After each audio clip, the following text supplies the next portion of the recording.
Hello. I'm really glad you're here tonight. This hour is different from the rest of the day. It doesn't ask you to decide anything. It doesn't ask you to perform or explain or keep up. It simply invites you to lie still and let your thoughts move at their own pace. As the years pass, nighttime becomes a kind of companion, a place where the mind is free to wander without interruption, where memories return, not urgently, but patiently, where understanding settles in quietly, without needing words. Later in life, the mind doesn't race the way it once did. It reflects, it revisits, it connects dots that once seemed unrelated. And it does this most honestly when the lights are off and the world has gone silent. This space is for those thoughts, the ones that don't surface during the day, the ones that arrive only when you're alone with yourself, resting, remembering, and gently making sense of a long, lived-in life. So take a slow breath. Let your body soften into the bed and allow this night to meet you where you are. And now, before we begin, if this kind of honest, gentle reflection speaks to you, take a moment to like this video and subscribe to the channel. And down in the comments, tell me where you're listening from and what time it is where you are right now. There's something comforting about knowing we're all here together, scattered across time zones, but united in these late hours when the world finally grows still. So settle in, adjust your pillows, find a comfortable position, and know that for the next hour, you're not alone in whatever wisdom you're carrying, whatever understanding you've earned, whatever truths rise to the surface when the lights go out. Let's begin. You're lying here in the twilight between waking and sleep.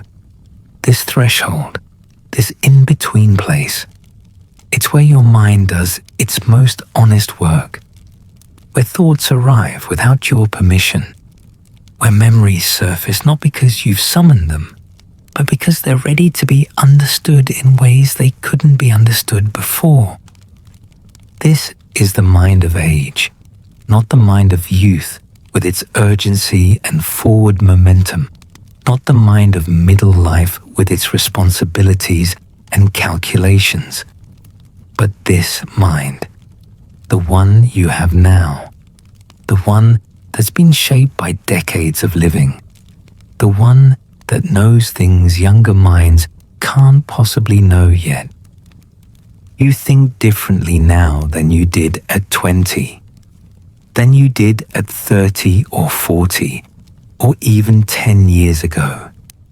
Your mind has changed, not deteriorated, changed, deepened, become something else entirely, something that understands complexity in ways that simple answers never could. The twilight hours reveal this most clearly. In daylight, you might still perform the role of the person you've always been. You might speak the same way, make the same gestures, present the familiar version of yourself that others expect. But here, in the dark, in the quiet, in this space between consciousness and sleep, you meet the person you've actually become. This person thinks in loops and spirals rather than straight lines. This person sees connections everywhere. This person understands that almost nothing is as simple as it seemed when you were younger, that almost every truth contains its opposite. That certainty itself was a kind of innocence you've necessarily lost.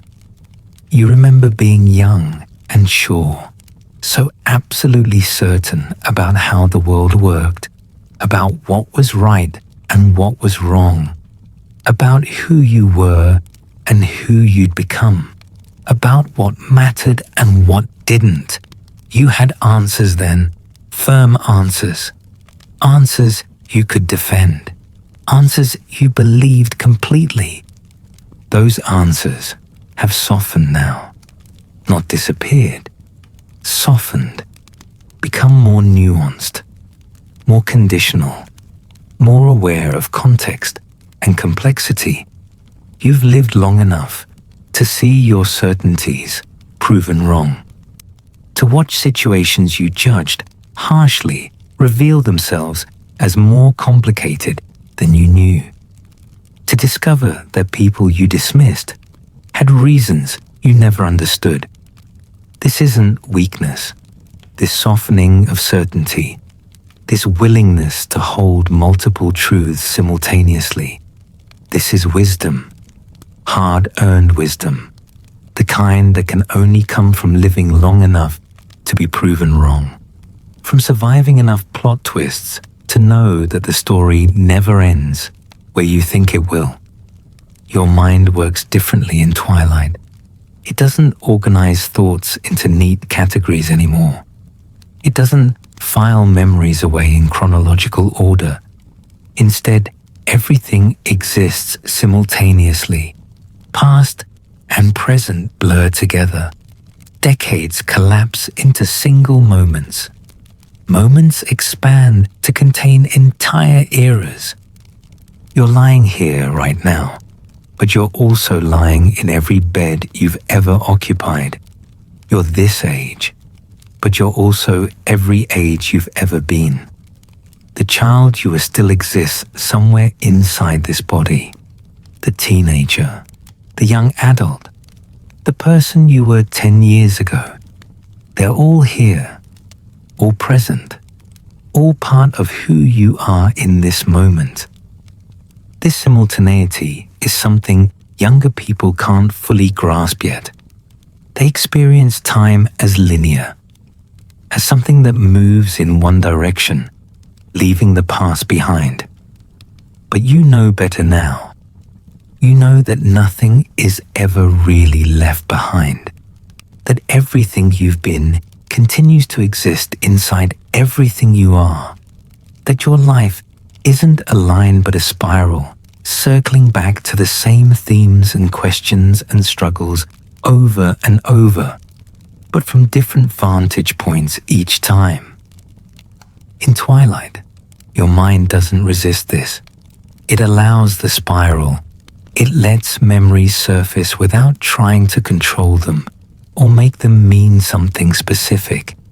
It simply observes, simply witnesses, simply allows what wants to be known to make itself known. You think about time differently now.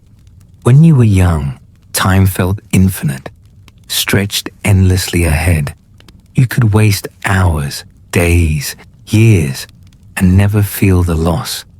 There was always more time, always another chance, always a future version of yourself who would do better, be better, accomplish more. Now you know time is finite. You can feel it, not in a frightening way necessarily, but in a real way, an honest way. You've lived enough years to understand that the years remaining are countable, that there won't be infinite opportunities to do the things you've been postponing, that some doors have closed and won't reopen, that some chances have passed. This knowledge changes everything. It makes you notice things you used to overlook, the quality of afternoon light, the specific sound of rain, the feeling of clean sheets, the taste of good coffee, the face of someone you love.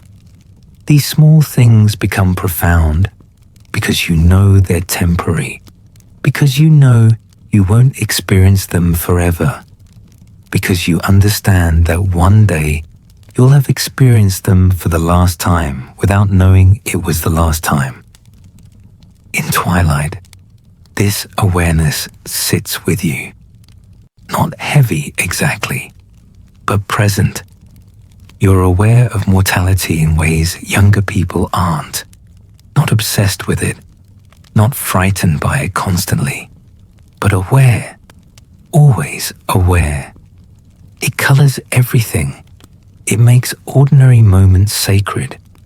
It transforms the mundane into the meaningful simply by virtue of its impermanence. You think about what you've learned, really learned.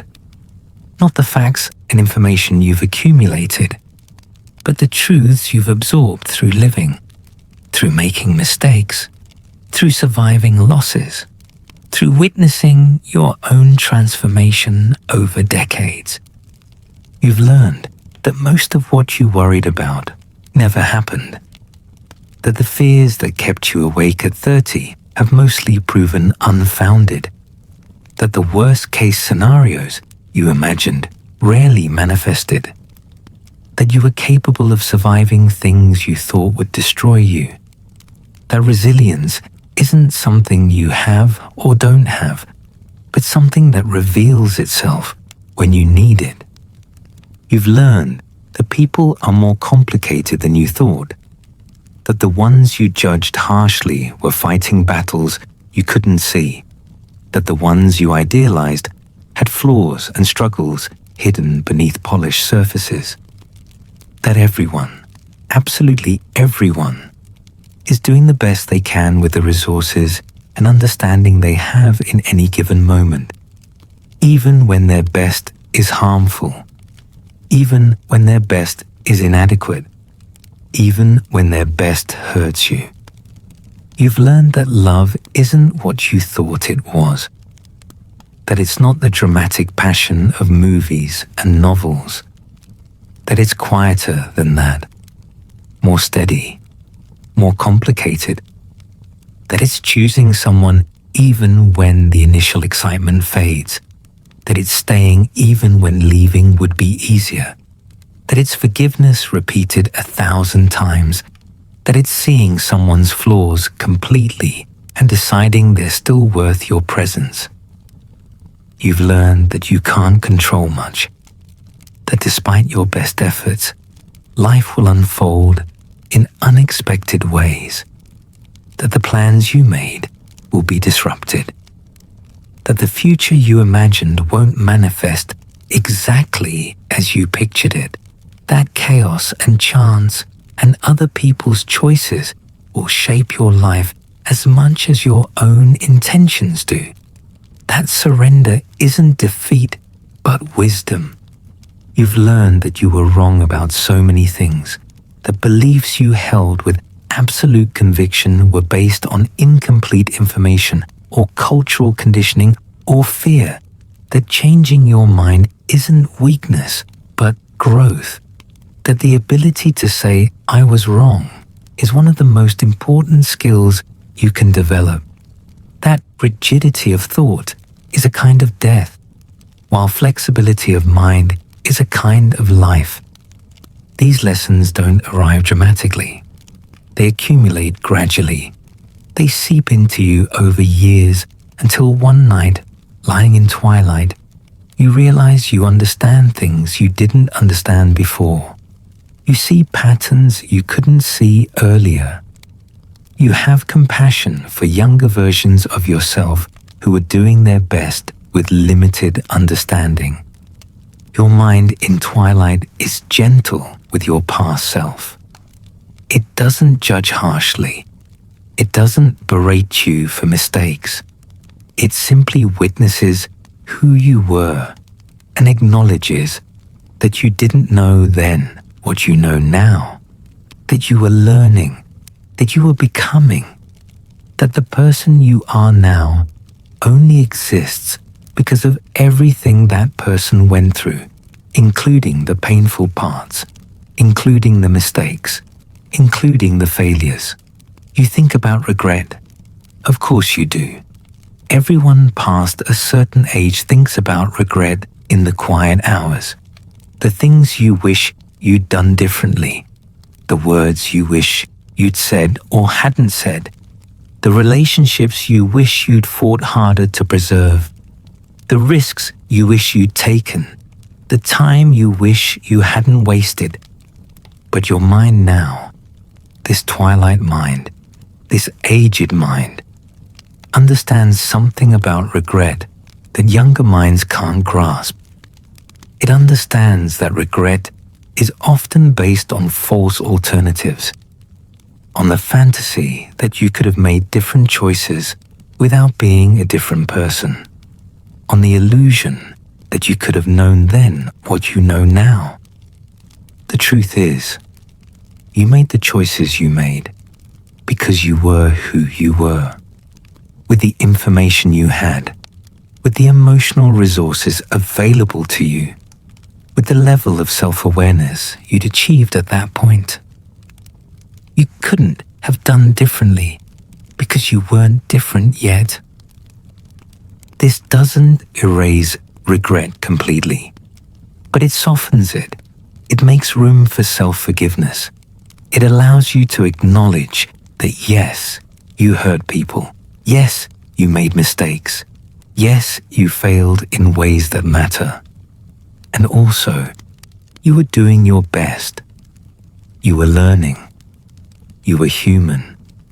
You were flawed in the specific ways every human is flawed.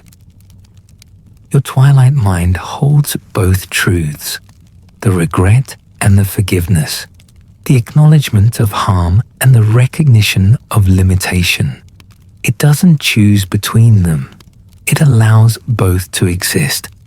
This is the complexity that age brings, the ability to hold contradiction without needing to resolve it. You think about the people you've lost. They come to you in twilight more than in daylight. Your parents, if they're gone, your friends who died too young, your partners who left through death or distance, your own past selves who no longer exist, all the versions of people who mattered to you who have vanished from this world or transformed beyond recognition. Grief lives in twilight. It emerges when defenses are down, when the busyness of day can't distract you anymore, when you're alone with the truth of absence, the permanent, irreversible absence of people who shaped you, who loved you, who knew you in ways no one else will ever know you, because they knew you then, when you were younger, when you were different, when your life was something it can never be again. This grief isn't sharp like it used to be. It's softer now, more integrated. It's become part of who you are, rather than something that happens to you. You carry it the way you carry your bones. Essential, internal, inseparable from your structure. In twilight, you commune with the dead, not literally, but in memory, in imagination, in the conversations you continue to have with people who can no longer answer. You tell them things, you update them on your life, you ask them questions, you laugh at jokes they would have appreciated, you miss them in specific ways that no one else would understand. Your mind has made room for them, your twilight mind. It's created a space where they still exist, not as they were at the end, not diminished or sick or gone, but as they were when they were most themselves, most alive, most present. Your mind holds them there, keeps them there, refuses to let them be completely erased. This isn't denial. You know they're dead. You've accepted the reality of their absence. But your mind, this mind that's learned what matters over decades of living, understands that people don't completely disappear as long as someone remembers them, as long as someone carries their influence, as long as someone's life was changed by having known them. You carry them. In twilight, you know this. You feel this. You understand that you're not just yourself, you're also everyone who shaped you, everyone who loved you, everyone who taught you, everyone who touched your life in ways that mattered. They're all part of you now, all present in how you think and speak and move through the world. Your twilight mind understands legacy in ways younger minds can't.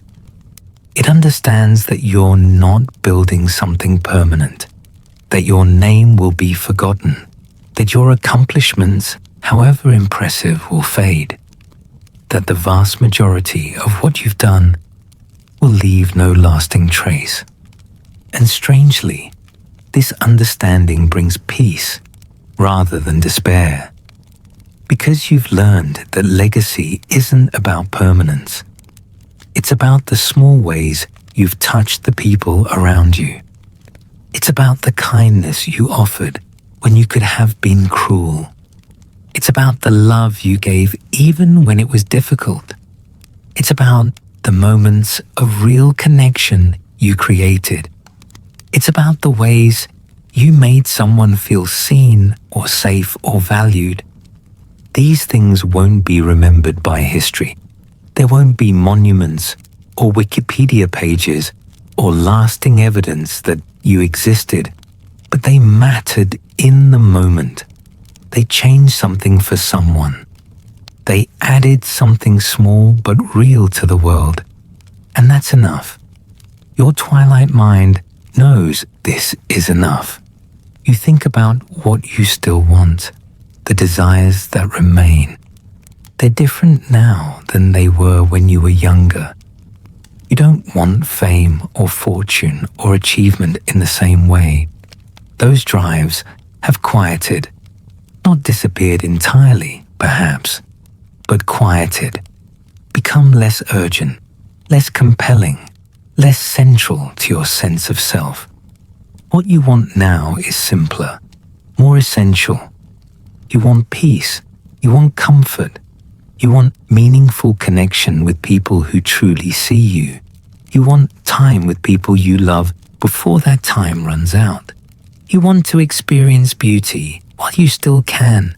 You want to understand your own life. You want to make sense of the story you've lived. You want forgiveness for your failures. You want to forgive others for theirs. These desires feel more honest than the ones you had earlier. They're not about proving anything to anyone. They're not about meeting external standards or impressing others or becoming someone impressive. They're about internal experience, about the quality of your remaining time, about living authentically in whatever space is left. Your twilight mind holds these desires gently. It doesn't demand they be fulfilled. It doesn't insist that life owes you anything. It simply acknowledges what you hope for while accepting that you may not receive it. This is the balance age brings. Desire without attachment. Hope without expectation. Preference without rigidity. You think about your body, how it's changed, how it continues to change, how it's becoming more difficult, more limiting, more unpredictable.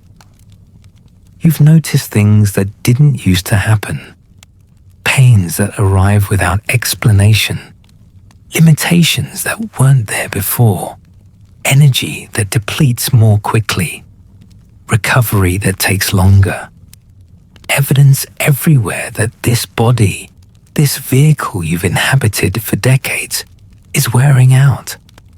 In twilight, you feel this acutely. The body's complaints become more obvious when you're still, when you're lying down, when there's nothing to distract from the sensations of aging, the stiffness, the aches, the strange twinges, the reminders that you're not young anymore, that you'll never be young again, that this process only goes in one direction. Your mind has had to adjust its relationship with your body. When you were young, your body was a source of pleasure and power and possibility. It did what you asked. It recovered quickly from abuse. It forgave your neglect. It seemed almost infinite in its capacity to endure. Now, you have to negotiate with it. You have to listen to it. You have to respect its limitations. You have to be grateful for what it can still do rather than resentful about what it can no longer do. You have to inhabit it with more consciousness, more care, more awareness of its fragility. This shift is humbling. Your body has become a teacher. It instructs you in mortality, in limitation, in the necessity of surrender, in the truth that control was always an illusion, that you never really commanded this flesh. You only borrowed it for a time, and now the loan is coming due. Your twilight mind has made peace with this, more or less. It doesn't rage against aging the way younger parts of you sometimes do. It accepts what is. It finds beauty in weathered things.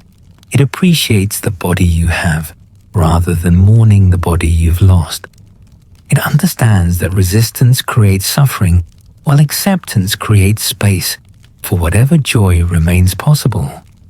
You think about time's texture, how it feels different now, how days can feel simultaneously too long and too short, how years pass with shocking speed while individual moments stretch into eternality, how you can't quite believe it's already this year, this month, this late in your life, how you feel simultaneously ancient and newborn, simultaneously wise and confused, simultaneously finished and just beginning.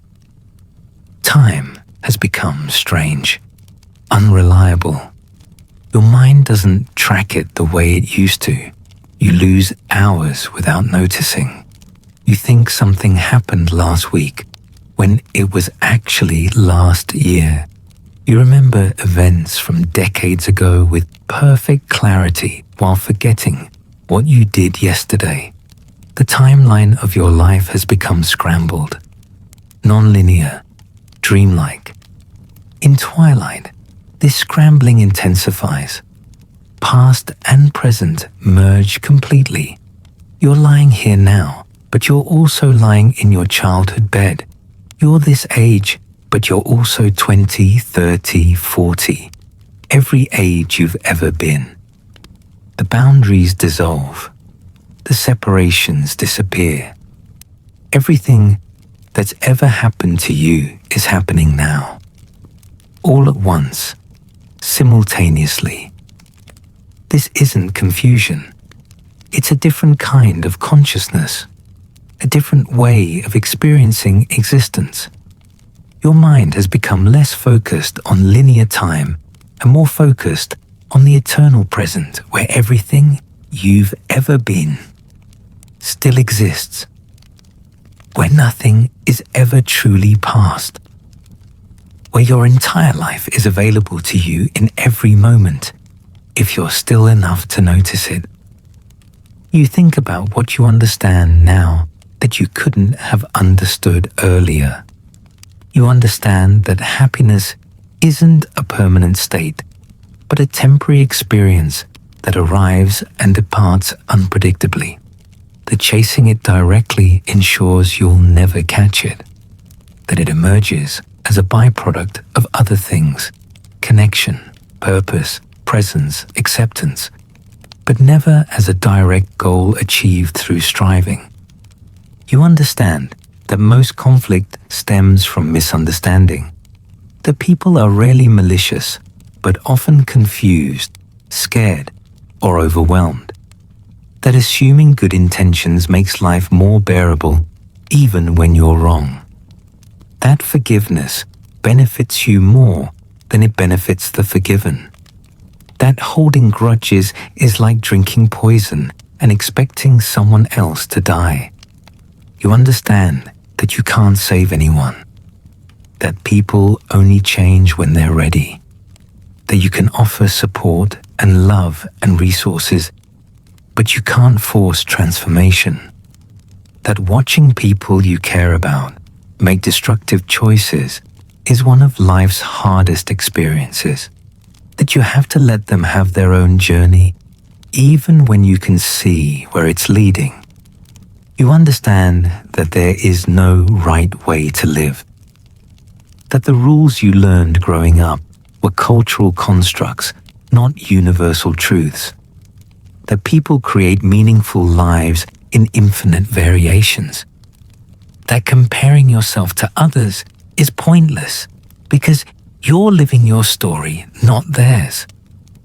That authenticity matters more than achievement, that being genuinely yourself is the only success that means anything.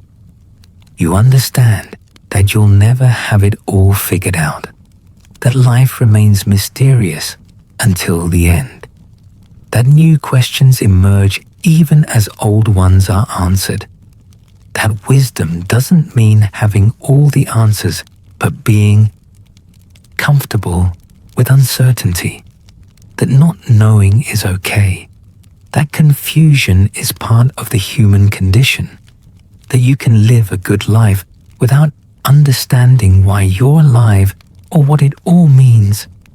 These understandings live in your twilight mind. They emerge in the quiet hours. They shape how you see the world. They inform how you move through your days. They're the accumulated wisdom of a lifetime distilled into truths that feel solid even when everything else feels uncertain. You breathe slowly now, lying here in twilight, your mind drifting through decades, your consciousness touching memories like fingers touching stones in a familiar garden, each stone placed by an experience, each one marking something that mattered, each one part of the landscape of a life fully lived. This is enough reflection for now. Your twilight mind has done its work. It's acknowledged what needed acknowledging. It's witnessed what needed witnessing. It's held the complexity of a long life with tenderness and honesty. Now it's time to let thoughts settle like sediment, to allow the stirred waters of memory to still, to prepare for whatever sleep will bring or whatever wakefulness will hold. Either is fine. Your twilight mind doesn't demand sleep. It only offers permission to rest in whatever form rest takes tonight. You're here. You're breathing. You're alive in this moment. This specific moment that will never come again. This moment is sacred simply because it exists. Simply because you're experiencing it. Simply because you're conscious enough to notice you're conscious. This is the gift.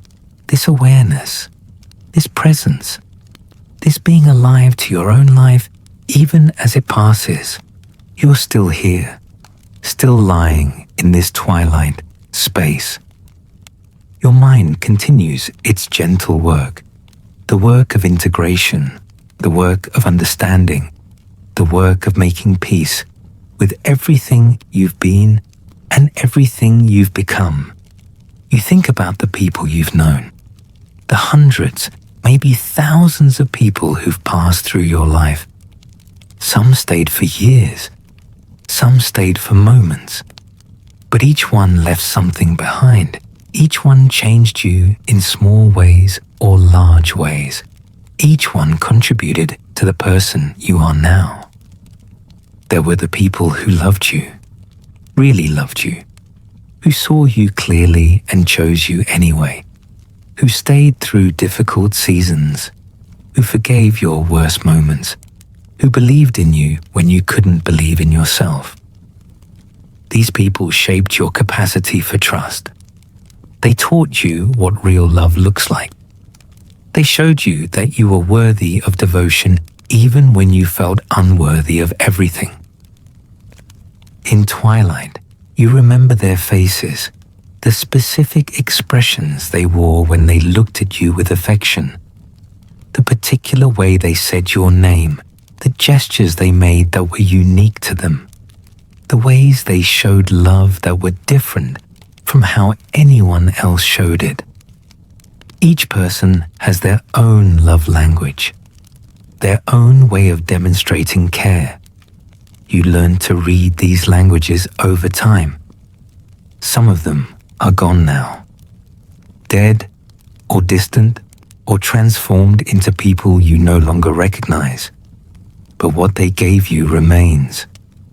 The imprint of their love still lives in you. It shaped your nervous system. It taught you what safety feels like. It expanded your understanding of what's possible between humans. This doesn't disappear just because they did. There were also people who hurt you, who betrayed you, who used you, who saw your vulnerabilities and weaponized them, who took your trust and broke it, who promised things they never intended to deliver, who left damage that took years to repair. These people also shaped you, not in ways you would have chosen, but in ways that mattered nonetheless. Your Twilight mind has made a kind of peace with them too. Not forgiveness exactly, though maybe that too for some of them, but understanding. You understand now that hurt people, that their cruelty came from their own pain, that their inability to love you well spoke to their limitations, not your worthiness, that you were collateral damage in their own unresolved struggles. This understanding doesn't erase what they did. It doesn't make it okay, but it releases you from the prison of resentment. It frees you from carrying their weight. It allows you to acknowledge that, yes, they harmed you, and also they were suffering in ways you probably couldn't see. Both things can be true. Your aged mind knows this, can hold this, doesn't need to choose between these truths. You think about the versions of yourself you've been, the different people you've inhabited at different stages. You've been so many different versions, each one convinced they were the real you, each one certain they understood who you were, each one eventually giving way to someone new, someone different, someone you couldn't have predicted you'd become. You were a child who believed in magic and fairness, who thought adults had everything figured out, who trusted that the world made sense, who believed that being good meant good things would happen to you. This child was innocent, hopeful, undefended, open to wonder. This child still exists somewhere inside you, still believes in goodness, despite everything that's happened since. You were a teenager who felt everything intensely, who thought your pain was unique, who believed no one understood you, who felt too much and thought too much and wanted too much, who was desperate to be seen and terrified of being visible, who swung between certainty and confusion, who was becoming someone but didn't know who yet. This teenager still exists too, still feels that intensity sometimes, still carries that passionate confusion about who you really are. You were a young adult, convinced you had time for everything, who made plans that stretched decades ahead, who believed you'd accomplish all your dreams, who thought 30 was ancient and 50 was inconceivable, who moved through the world with the confidence of someone who doesn't yet understand mortality, who took risks because consequences felt theoretical, who loved carelessly because you didn't know yet how much love costs. This young adult seems naive to you now, almost foolish, but you remember being them. You remember that certainty, that energy, that sense of infinite possibility. You don't judge them harshly anymore. You understand they were doing exactly what young adults are supposed to do. They were reaching, striving, believing, testing boundaries, making mistakes that would later become wisdom. You were a middle-aged person juggling responsibilities, who had people depending on you, who had to show up every day regardless of how you felt, who learned that life requires you to keep going even when you're exhausted, who discovered that adulting means doing things you don't want to do because they need doing, who found satisfaction in stability even when it felt boring, who learned that maintenance is most of life. This middle-aged person was practical, responsible, tired, competent. They kept everything running. They showed up. They did the work. They sacrificed present desires for future security. They were the person you needed to be at that stage. The person who built the foundation that allows you to rest now.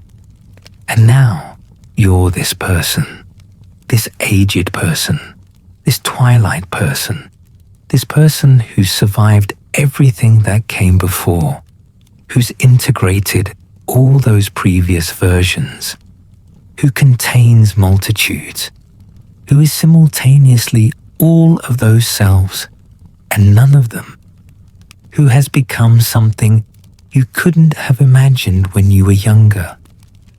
This person knows things, this twilight self, this aged consciousness. It knows that life doesn't make sense in the ways you expected it to.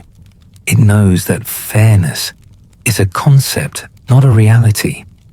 It knows that good people suffer and bad people prosper, and there's no cosmic justice ensuring proportional outcomes. It knows that you don't get what you deserve.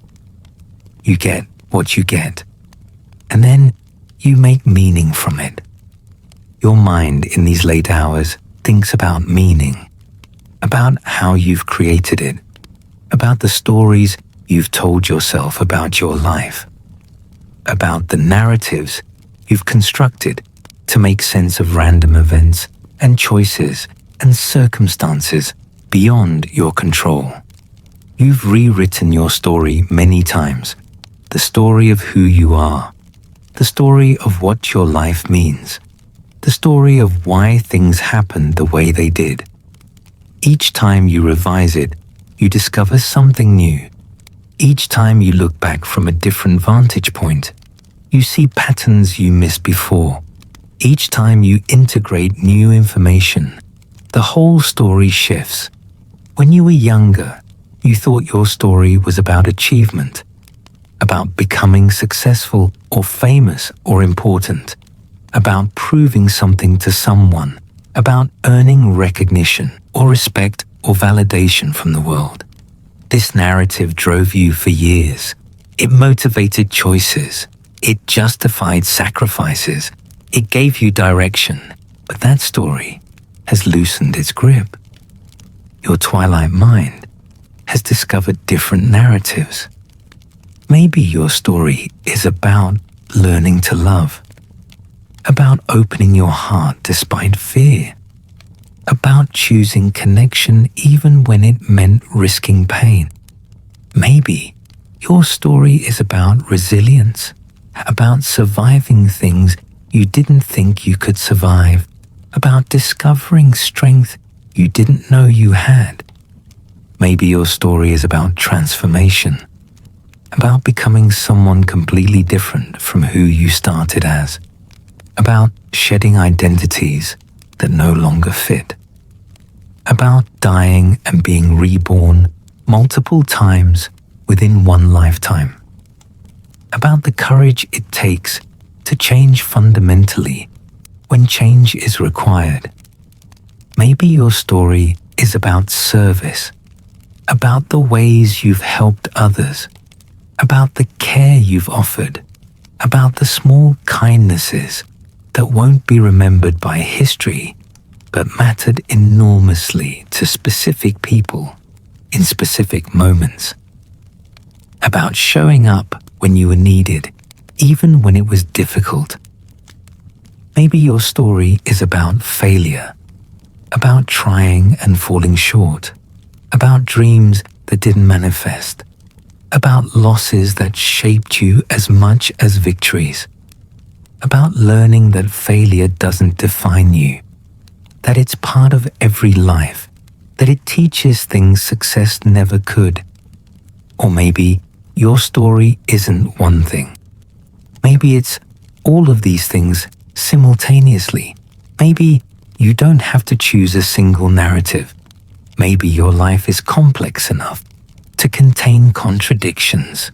Maybe the point isn't to land on one definitive interpretation, but to keep discovering new meanings as you age, as you gain perspective, as you understand more about what your experiences meant and didn't mean.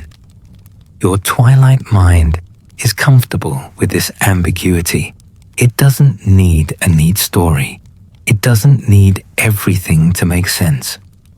It can live with mystery, with uncertainty, with the possibility that your life means something you haven't discovered yet, or that it means nothing beyond what you assign to it.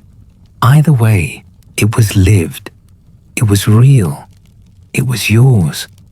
You think about what you've given up, the roads not taken, the versions of your life that never happened, the choices you didn't make, the possibilities you let go.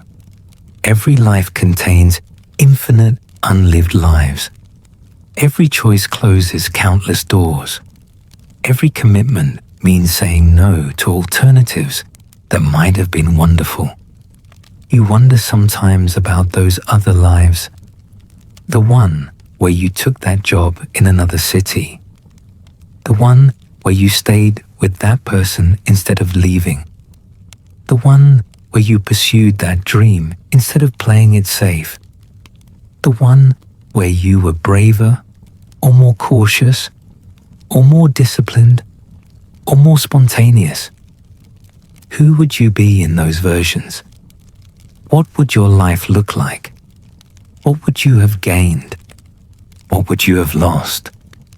These ghost lives haunt you sometimes, especially in twilight, when your mind is free to wander through possibilities, when you're not bound by the constraints of the actual life you're living, when you can imagine alternative versions of yourself living alternative versions of your story. But your aged mind has learned something about these phantoms. It's learned that you can't live multiple lives simultaneously, that choosing means letting go, that commitment requires sacrifice, that the grass isn't actually greener on the other side, that every choice brings its own mixture of joy and difficulty, that there are no perfect decisions, only decisions, and then consequences, and then more decisions. You made the choices you made. You lived the life you lived. This is what exists. This is what's real. The other versions are just dreams. Pretty dreams maybe, tempting dreams, but dreams nonetheless. Your actual life is the one that happened, the one you're lying in right now, the one that brought you to this bed in this twilight moment. And it's enough. Your twilight mind knows this. It doesn't need to have lived differently to find value in what was lived. It doesn't need to have made better choices to appreciate the journey those choices created. It can honor the life that happened rather than mourning the lives that didn't. You think about loneliness, how it's changed over the years. When you were young, loneliness was acute, painful, urgent. It felt like an emergency that needed immediate resolution. You sought connection desperately. You tried to fill the emptiness with people and activities and distractions. You believed that being alone meant something was wrong with you. Now loneliness feels different, softer, more familiar, less frightening. You've learned that everyone is fundamentally alone, that even in the closest relationships, there are experiences you can't share completely, thoughts you can't fully communicate, parts of yourself that remain private no matter how much you try to reveal them. This realization could be depressing, and sometimes it is, but mostly it's liberating. It releases you from the fantasy that someone else can complete you, that the right relationship will dissolve your existential aloneness. That connection can save you from the basic solitude of consciousness. Your twilight mind has made friends with solitude. It's learned that being alone doesn't mean being lonely, that there's a richness to your own company if you're willing to discover it, that you contain enough complexity to be interesting to yourself, that self-sufficiency is a skill worth developing. You've learned to be comfortable in silence, to sit with yourself without needing distraction, to hear your own thoughts without judgment, to feel your own feelings without rushing to change them. This wasn't easy to learn. It took years. It required facing things about yourself you'd rather avoid. It demanded honesty that was uncomfortable. But now, you can lie here in twilight, alone with your mind, and feel okay. Not always happy, not always peaceful, but okay. Present, alive to your own experience, willing to be with whatever arises without needing it to be different. You think about joy, how it arrives differently now. When you were young, joy was loud, exciting, adrenaline-fueled. It came from parties and adventures and new experiences and intense sensations. It was something you chased, something you tried to capture and hold and extend. Now joy is quieter, softer, more subtle. It arrives in small moments you might have overlooked when you were younger. The taste of good tea, the warmth of sunlight, the sound of birdsong, the feeling of being clean after a shower, the comfort of familiar surroundings, the pleasure of doing nothing in particular. Your aged capacity for joy has deepened even as it's quieted. You can find more satisfaction in less. You can extract more meaning from simple things. You don't need constant stimulation or novelty or intensity. You can be happy with ordinary moments, with gentle pleasures, with subtle beauties. This shift reflects wisdom. Your twilight mind has learned that contentment is more sustainable than excitement, that peace is more valuable than thrills, that the ability to find joy in ordinary life is the real achievement, that cultivating appreciation for what's available, rather than constantly reaching for what's missing, creates a better quality of life. You notice small things now that you used to miss. The exact color of the sky at dusk, the patterns frost makes on windows, the way light moves through trees, the specific sound of your own breathing, the texture of fabric against your skin, the feeling of your body resting on the mattress. These observations might seem trivial, but they're not. They're evidence that you're still here, still perceiving, still conscious, still connected to the physical world, still alive in the most basic sense. Your twilight mind treasures these small noticings. They're proof of presence, of attention, of engagement with existence, despite everything that makes existence difficult. You think about what you're proud of, not your accomplishments necessarily, though maybe those too, but the quieter achievements that no one else would recognize, the times you chose kindness when cruelty would have been easier, the times you stayed when leaving would have been justified, the times you spoke truth when lying would have been more comfortable, the times you tried again after failing. You're proud of your survival, that you made it this far, that you got through things that could have broken you, that you kept going when stopping would have been reasonable, that you adapted when circumstances demanded adaptation, that you found ways to continue even when you couldn't see the path forward.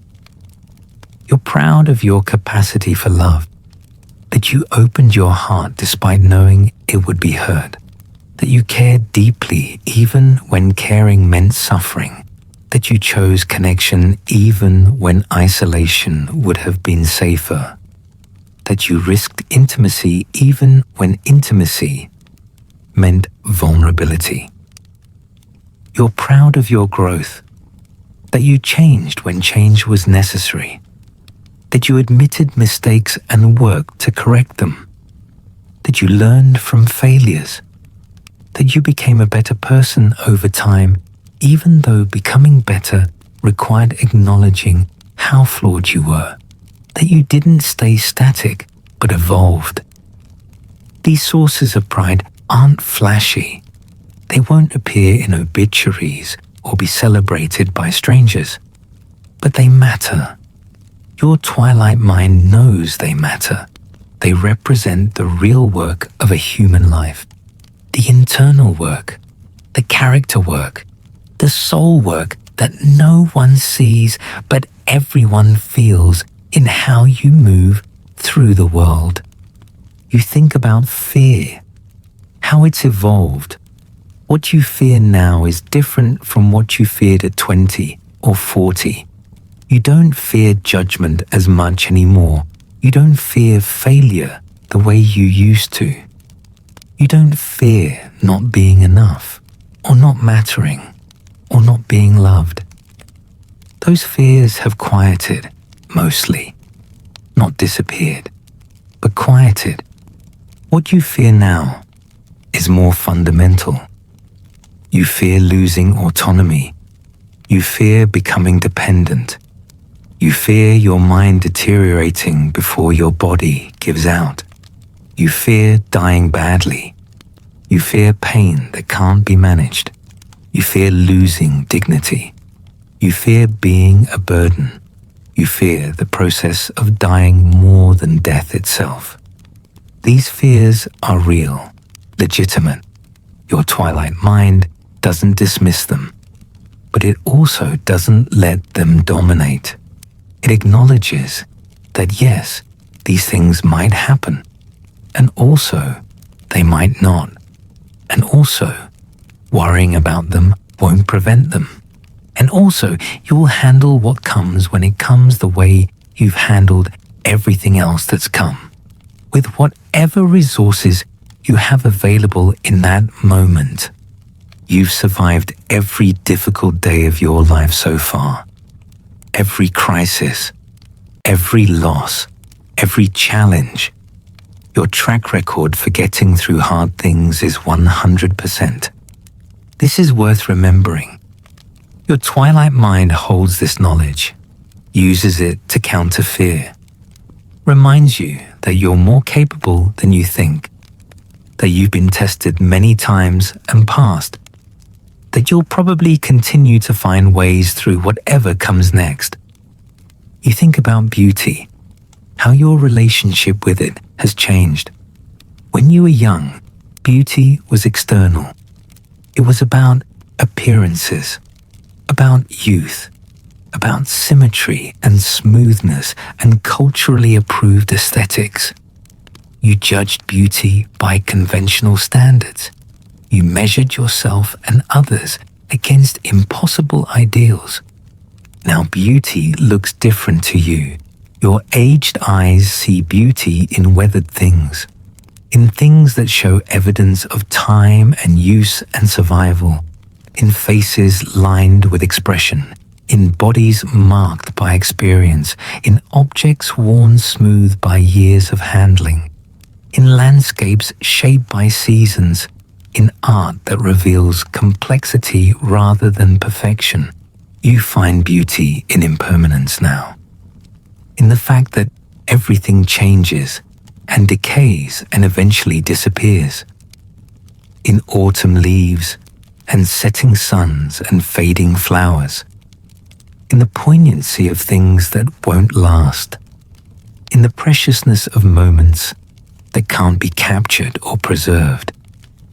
You find beauty in ordinary things, in how light falls on a wall, in how your hand looks resting on the blanket, in the sound of your own breath, in the simple fact of being alive and aware. Your capacity to perceive beauty has expanded to include almost everything.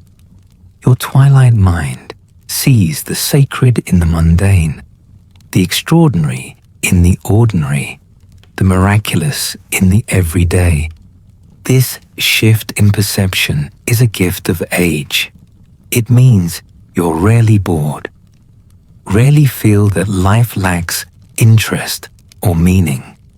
You can find something beautiful or meaningful in almost any situation if you're paying attention. And you've learned to pay attention, to be present, to notice, to look carefully at what's actually here, rather than what you wish were here. You think about patience, how you've developed it over decades. When you were young, you wanted everything immediately. You had no tolerance for delay or process or waiting. You believed that if something was worth having, it should come quickly, that if you had to struggle too long, it wasn't meant to be. Now you understand that everything worthwhile takes time, that growth happens slowly, that healing can't be rushed, that relationships deepen through accumulated small moments over years, that understanding emerges gradually, that wisdom requires patience with yourself and others and circumstances. Your twilight mind is patient. It doesn't demand immediate clarity.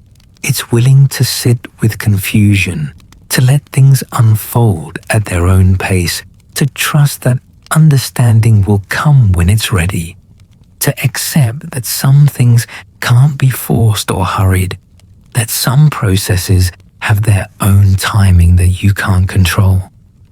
This patience extends to yourself.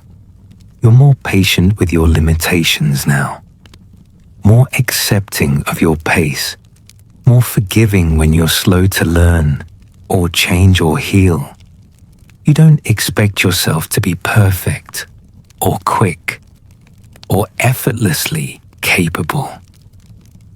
You give yourself time, space, grace, permission to be human, to be flawed, to be still learning even at this age. You think about legacy again, but differently now. Earlier in the evening, you thought about legacy as influence, as the mark you leave on the world. Now you think about legacy as peace, as dying well, as completing your life in a way that feels right to you. regardless of how it looks to others. You want to finish gracefully, to tie up loose ends where possible, to say what needs saying to people who matter, to forgive what needs forgiving, to make peace with what can't be changed, to let go of grudges and resentments that serve no purpose, to free yourself from old patterns that no longer fit. You want to arrive at death having lived fully, having said yes to life even when life was difficult, having participated rather than spectated, having tried rather than playing it safe, having loved rather than protecting yourself from hurt, having been authentic rather than acceptable. Your twilight mind is working toward this, sorting through a lifetime, deciding what to keep and what to release, what deserves continued attention and what needs to be let go, what matters enough to carry to the end, and what can be dropped now to lighten the load. This sorting is the work of age, the essential work, the sacred work. It can't be rushed. It requires these twilight hours, these quiet times when your mind can wander freely through memory and meaning.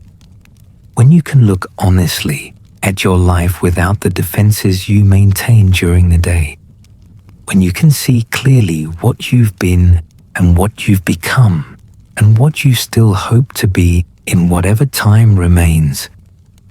You're tired now, really tired. The kind of tired that comes from thinking deeply, from feeling fully, from being present to the weight of a long life. Your twilight mind has done important work tonight. It's touched memories, held contradictions, made peace with complexity, honored the full range of your experience. Your body is heavy in the bed. Your breathing has deepened. Your muscles have released their holding patterns. You're sinking into the mattress, into the pillows, into the soft embrace of blankets and darkness and the quiet hours that hold you. The room is still. The world outside your window is quiet. Most people are sleeping. You're part of a collective pause, a global rest. Billions of bodies lying horizontal, billions of minds drifting through dreams or settling into stillness. You're alone, but not alone. Separate, but connected. One consciousness among many in this vast network of human experience. You've journeyed far tonight, through decades, through memories, through all the versions of yourself you've been, through joys and sorrows, through wisdom earned and lessons learned, through the full complexity of a human life fully lived. Your twilight mind has revealed itself, shown you how it works, how it holds everything, how it integrates contradictions, how it finds meaning in chaos, how it creates peace despite uncertainty, how it loves despite loss, how it continues despite exhaustion, how it finds beauty despite decay, how it chooses presence despite impermanence. This mind is remarkable.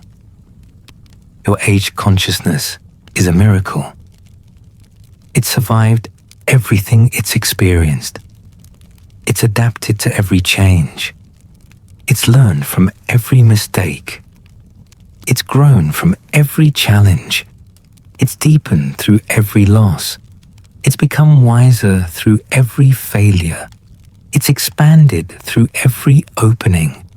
You should be proud of this mind, this twilight mind, this consciousness you've developed over a lifetime. It's uniquely yours, shaped by your specific experiences, colored by your particular pain and joy, formed by the exact combination of genetics and circumstances and choices that make you who you are. No one else has this mind. No one else sees the world exactly as you see it. No one else carries this precise collection of memories and understandings and perspectives. When you die, this way of seeing will disappear. This consciousness will dissolve. This particular light will go out. But not yet, not tonight. Tonight, you're still here, still breathing, still thinking, still feeling, still alive in all the ways that matter, still capable of noticing, of appreciating, of being present, of experiencing this moment exactly as it is. The twilight deepens around you. The night holds you gently. Your mind continues its soft wandering, but with less urgency now. Less need to understand, or conclude, or resolve. Just drifting, just being, just existing in this space between waking and sleeping, between day and night, between past and future, between all the versions of yourself and the version you are right now. This is enough. This moment is enough. You are enough. Your life, however imperfect, has been enough. The love you've given has been enough. The effort you've made has been enough. The person you've become is enough. You don't have to be more or do more or achieve more to justify your existence. You're enough exactly as you are. Let this truth settle into your bones, into your breath, into your twilight mind. You are enough. You have always been enough. You will remain enough until your very last breath. And then you'll return to the universe that created you, having played your part, having lived your life, having been exactly who you were meant to be. Rest now. Let your thoughts drift like leaves on water. Let your memories settle like dust in sunlight. Let your mind float freely without destination or purpose. Let your body melt into the bed. Let your awareness expand to include the room, the house, the night, the world, the cosmos, or let it contract to just this breath, this heartbeat, this moment of pure being. Either way is perfect. However you are right now is exactly right. Your twilight mind knows this, accepts this, celebrates this. You've done the work of living. You've earned this rest. You've paid the price of consciousness. Now, you can simply be, simply exist, simply breathe and rest and let the night hold you. The fires die down, the stories settle, and the world grows still. Let your thoughts drift away like embers on the wind. Good night. You've journeyed far through time tonight. Now it's time to journey into dreams. Close your eyes, breathe, and let sleep find you.